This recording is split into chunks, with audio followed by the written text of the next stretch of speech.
Enceinte pendant 20 mois sans pouvoir accoucher. Les faits qui vont suivre m'ont été rapportés par un abonné, voici son histoire. L'histoire qui suit m'a été rapportée par ma mère. À l'époque où elle était encore à l'université, elle avait une amie qui était en couple avec son petit copain depuis 4 ans.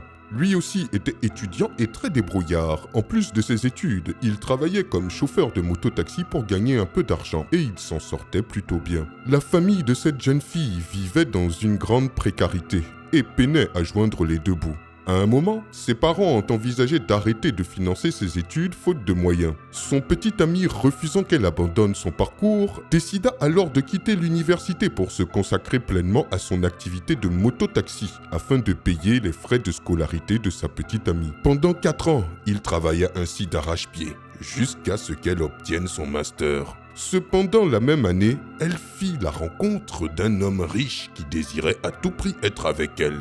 Bien qu'elle ait hésité, sa mère l'encouragea à choisir cet homme, mettant de côté les sacrifices de son compagnon qui l'avait soutenu durant toutes ces années. Lorsque celui-ci apprit qu'elle le quittait, il eut le cœur brisé, se sentant trahi et profondément humilié. 1 an plus tard, elle se maria avec l'homme riche et tomba enceinte. Tout semblait aller pour le mieux jusqu'au 9e mois de grossesse, où elle ne parvint pas à accoucher malgré le fait qu'elle soit arrivée à terme. La situation perdura pendant 18 mois et elle souffrait de douleurs de contraction sans jamais donner naissance. Désespérée, elle décida avec sa mère de consulter un guérisseur traditionnel. Celui-ci leur révéla que l'enfant était mystiquement bloqué par son ex-compagnon, celui-là même qui s'était sacrifié pour elle.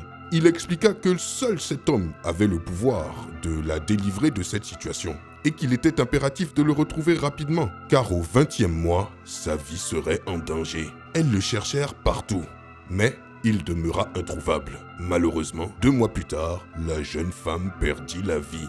Voilà mon histoire. Quelle histoire sidérante! Dites-moi ce que vous en pensez dans les commentaires et je vous dis à très bientôt pour une nouvelle vidéo. C'était Takashi J numéro 1 sur les histoires mystiques de l'Afrique.